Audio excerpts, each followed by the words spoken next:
Hey guys, what's up? Welcome back to another episode of Money Talks.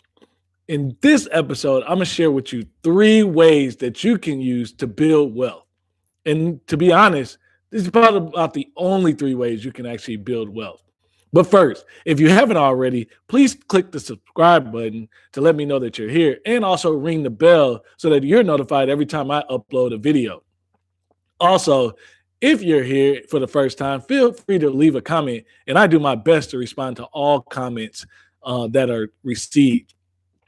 So, in many different times, there are ways to build wealth, but the fact is, there's really only three, and I'm going to walk through those three with you and how you can use it to your advantage. But the important thing is that when you're thinking about the personal finance aspect and how you're able to really prosper and flow, you need to understand what tools you have to work with. So, number one, the easiest way is the income portion. A lot of wealth is built based upon the fact of how much money you have. So, the first way you can actually build wealth is by starting and owning your own business. Now, the thing about this is oftentimes business owners struggle with managing their finances, managing the debt, and then to even say don't go as far to open up any type of retirement for their business, but you should.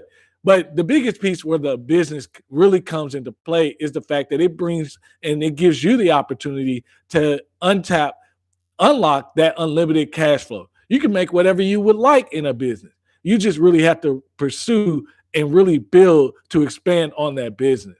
But business is the first way that you can actually build wealth. Number two, this starts to actually stabilize your wealth. You buy real estate. Now, there are many different ways to buy real estate. You can own a home, you can flip homes, you can rent them out. But the fact is, real estate actually kind of stabilizes your income. Mostly because when you own real estate and you're receiving a set amount of rental income, that helps be a little bit more consistent than the fluctuations that can happen in business. So when you think about how can I stabilize the wealth or the profit that I'm getting from my business, a lot of business owners and a lot of popularity is around they'll buy rental property because the property is going up in value and they're able to have a little more consistent cash flow from the rental of that business, of that property coming in.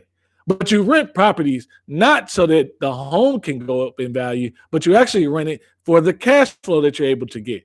And you really want to evaluate, is that cash flow worth what you're paying for the property?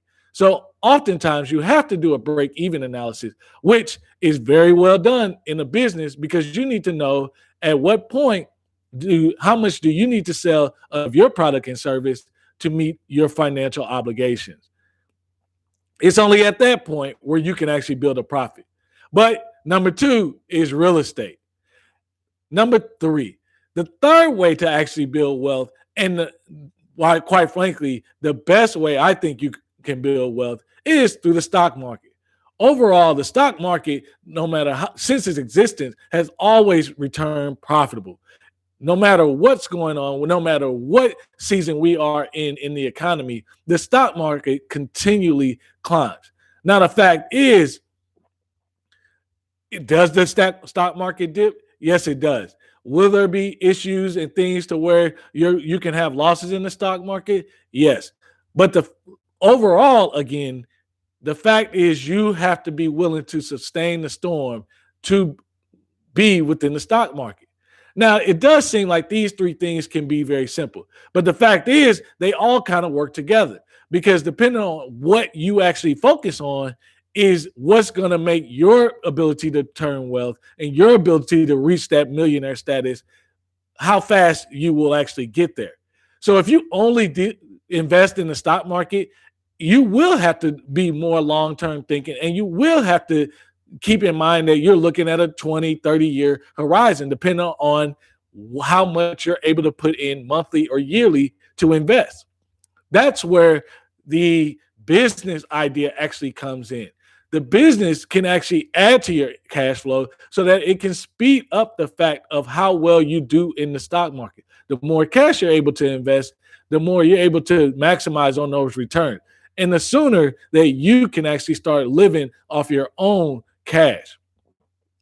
The real estate portion kind of works the same. When you think about real estate, you have to realize that the value of real estate is a little bit theoretical in the sense that it's not just cash. So if you bought a home for $100,000 and you kept that home for a few years and that home is now worth $300,000, well, the fact is you can't actually go put your hand on the $300,000. Somebody has to actually be willing to pay you that. That's kind of where the stock market piece actually kind of comes in handy and is a more valuable resource. Because if you put $100,000 in the stock market and you gained about, and that has risen to $300,000, you can actually pull that money out and have it in your hand. So it's very important for you to actually realize, hey, how am I building wealth? Will this be equitable? And how can I help myself get there faster? So when you think about your whole range of how you want to build wealth and what's comfortable for you, just think about, hey, if I have a small business or a side hustle, that can help speed up the cash flow needed for me to invest. I will need a home, so will need that paid off, but a home can also, having real estate can generate income. But even if my whole portfolio, my whole net worth is built in income, meaning the whole real estate that you have totals to that 1 million, I'm still going to need some cash to be able to survive because I can't just go put my hand on that money. And in the times of a recession, those values can take a hit and your net worth will take a hit. So really think about how you can build wealth, but understand that with each step of building wealth, whether it's a business, real estate, or you're investing, it's the conglomerate, it's the collaboration of all of them that will speed up your ability and timeline to actually reach that millionaire status and cross over. So I hope this is actually helpful and gives you insight to how you can use business, real estate, and investing to deploy in your wealth building strategy. But most importantly, you can actually build wealth. You just need to be realistic with how you deploy the tools. Thank you. And I can't wait to talk to you again on Money Talks.